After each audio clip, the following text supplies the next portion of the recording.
Og så hver sin vej. YouTube.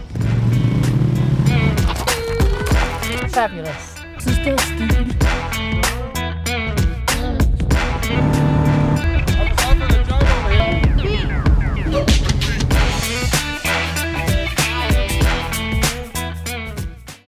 Nu begynder det at føles som et rigtig roadtrip.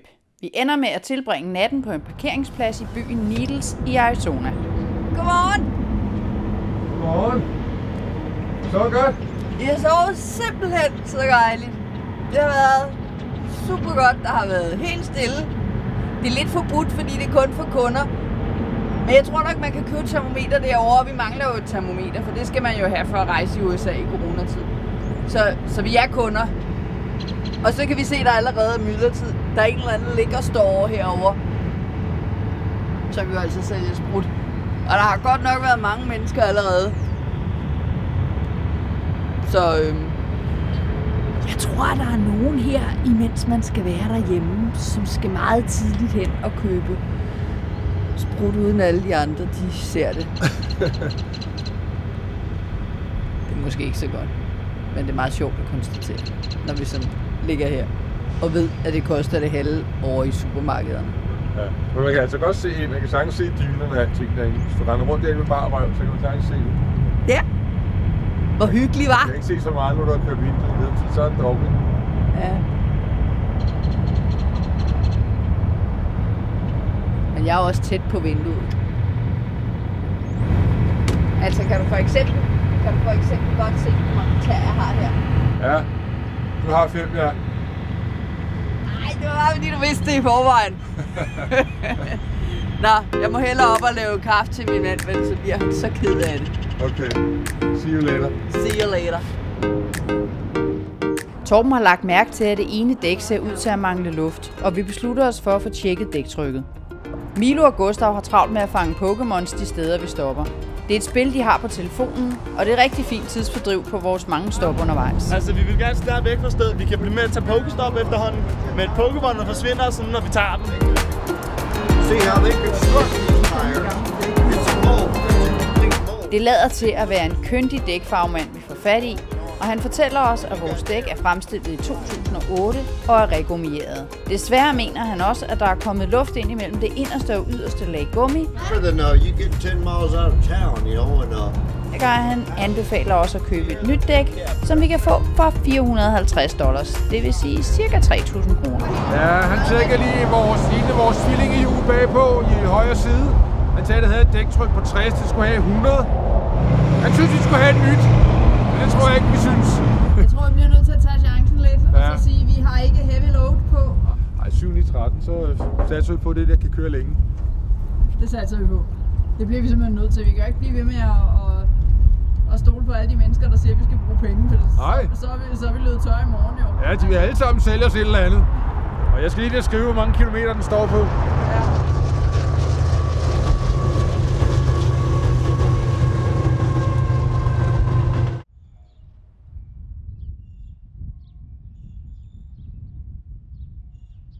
Vi finder starten, eller slutningen om man vil, på den legendariske Route 66. I 1923 begyndte man at tale om at etablere et nationalt hovedvejssystem. Systemet skulle sammensættes af nye såvel som allerede eksisterende veje.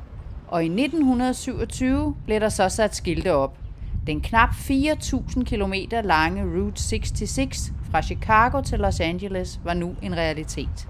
I 1938 blev den som den første hovedvej asfalteret i hele sin længde.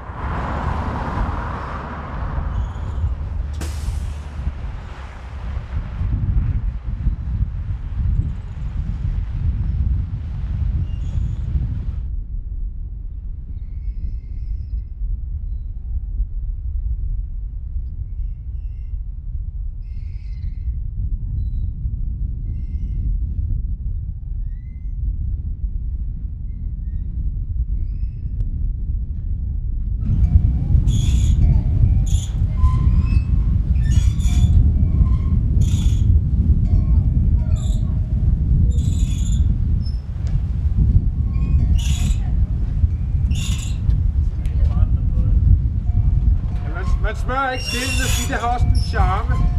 Det står og giver den der lyd. Der kan godt blive blæst på i dag. De gamle benzinstander, de bruges selvfølgelig ikke mere, går jeg ud fra. Men det er nok sådan en, der elsker noget af det der nostalgi, der har det her sted.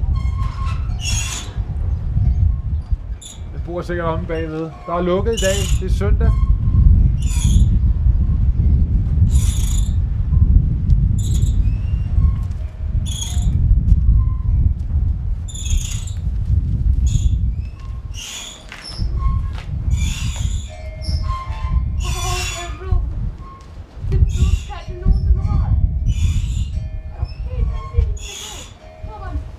Danmark har også været her.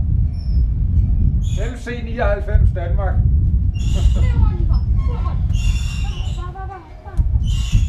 er blød, det kan jeg godt. No drone zone. Må jeg godt prøve at løfte den ligesom ud af gederne? Man løfter ikke rundt på fremmede katte. Den er så sød.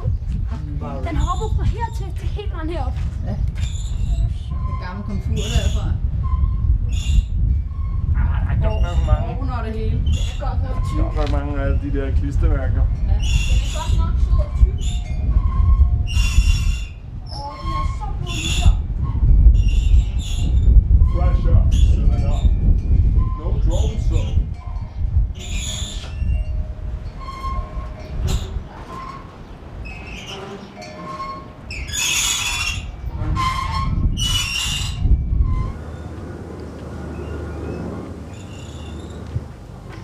Jackrabbit Crossing.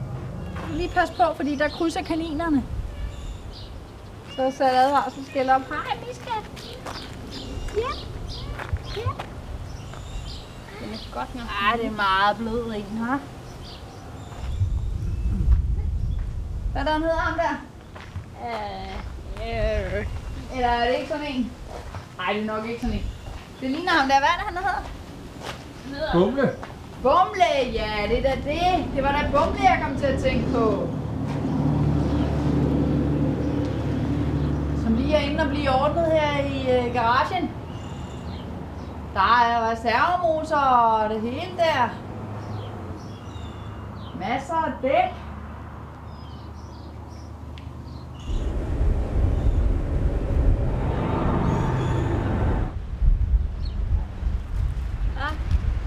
Can't fix stupid. Jeg skal prøve at lade være med at ordne, far.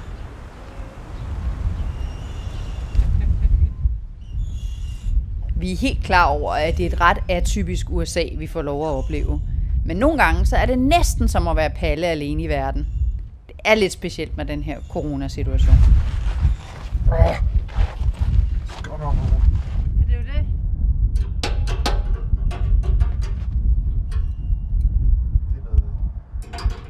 Hø det her. Har du sagt? Ja, de skal i hvert fald skrues nedad. Vi kører hurtigst. Ja, de er også bare sådan 30.000 gange meget mere væk. Ja, der er godt nok læs på. Vi har ret meget vand med os. Sodavand. Chips har vi også, de vejer ikke så meget.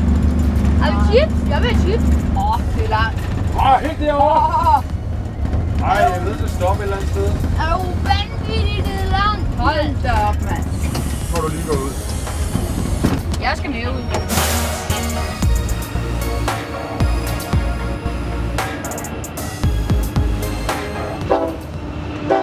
Vi ser mange godstog, der snegler sig forbi os igennem landskabet. De kører ofte med dobbeltlag containere og er så tunge, at der er 2-3 lokomotiver, både forrest og bagerst. Og så putter de til med et lokomotiv ind i midten, for at front- og bagenden kan kommunikere radiomæssigt. Og så hører man dem, for de tuder ved samtlige overkørsler på deres rute.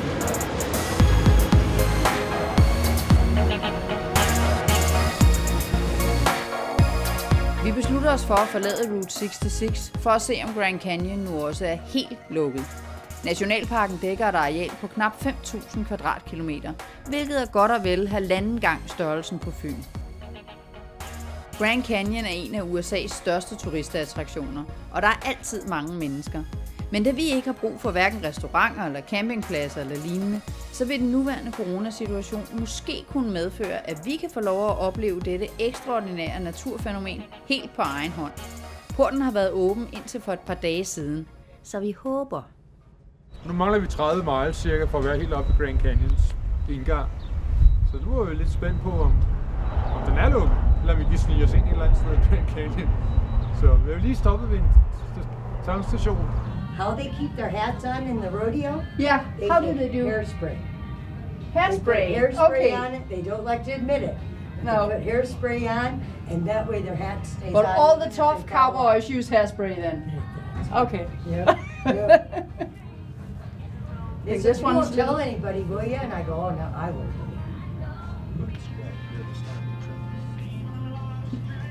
Ja, det her det er nok det tætteste, vi kommer på Grand Canyon. For der er jo lukket. Men det er også en fin butik. Der er mange fine ting, og dyr udenfor og alt muligt. Men det er første gang, de nogensinde har oplevet, at der skulle være lukket for parken her. Right up and get your penny crushed with a unique design printed right on it. Damerne i butikken slukker vores sidste håb om at opleve Grand Canyon. Og vi vælger at køre videre mod byen Flagstaff og håber på, at vi engang får mulighed for at komme tilbage. Vi kom højt op i over 8.000 meter. Eller ikke 8.000 meter, 8.000 fod. Og der ligger sne. Og man kan godt mærke det, da vi var udenfor lige før. Der er koldt. Der ligger noget sne lige derovre bagved, kan jeg se. Den her højde, vi er i. Ja, vi er gået fra at have haft. Det har vi haft tidligere på dagen. Ja, der var 25 grader. Ja, der har vi i hvert fald haft. Mere end 25. Og nu er det altså koldt. Nu skal man have jakke på, som skal udhest. Ja, det skal man. Vi er højt Det op. dufter også lidt. Vi kører over, jeg tror vi skal lidt over et pas, inden vi kører ned til Flag, som vi kalder det. Flagstaff. Vi kan også have at vide, at der vil komme en storm her om et par dage, så lige heroppe i det nordlige, så vi skulle køre sydpå inden for et par dage, ellers så bliver vi nok fanget af det.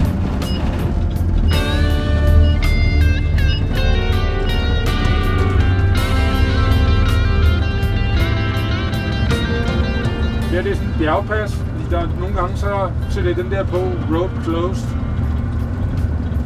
Nå, det er det der chapel, der vi snakker om. Ja, nu må de stoppe så.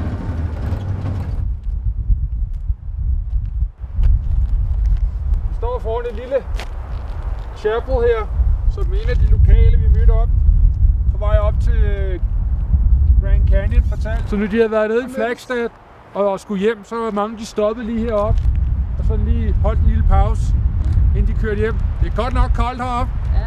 De har gang i en lille ceremoni derinde Ja. lige nu, fordi de gik faktisk ud og lukkede døren. Vi kunne se stearinlys derinde og nogle mennesker, der sad der. Ja. Så da de så, vi trillede ind med bussen, så lukkede de lige døren Ja. for at få lidt Så fred. de bliver altså brugt aktivt. Ja. Men det er ikke her, jeg skal campere i nat, Nej, der Og kommer lave bus. lige lidt koldt. fordi der er der godt nok minusgrader næsten. Ind i buller igen her. Hallo!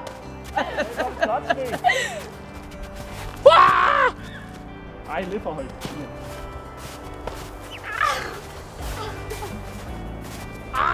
Nej, det var lige over hovedet. Godt! Nej! Det er koldt! Mor! Ja, det er koldt. Jeg skal have billedet til mormor. Tættere på. I skal samle jer lidt mere, ellers kan jeg ikke få alle tre med. Det er som om vi er... Milo, ind! Vi kaster ikke snebold. Nej, vi ser ud som om vi kaster. Tag så et billede. Ja. Jeg tror, jeg har taget nu. Men han er kold, mor! Det er Ja. koldt, det her. Så. Vi skal også nå hen til det ikke er sne mere. Ja, jeg skal For at solen går ned. Ja, vi skal ned til stranden. Den er varme.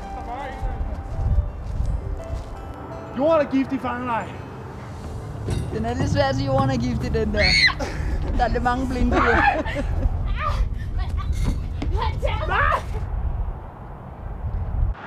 Alligevel lidt stort sådan et, når man kommer tæt på, ikke?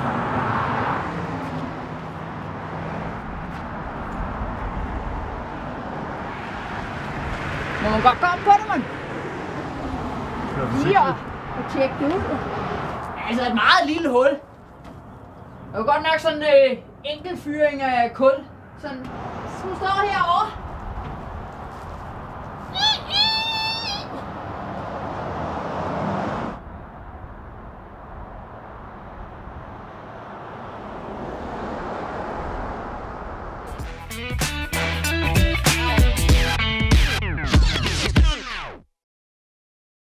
Man må heller ikke køre ind på det biler, der går. Og det er fuldstændig uholdbart.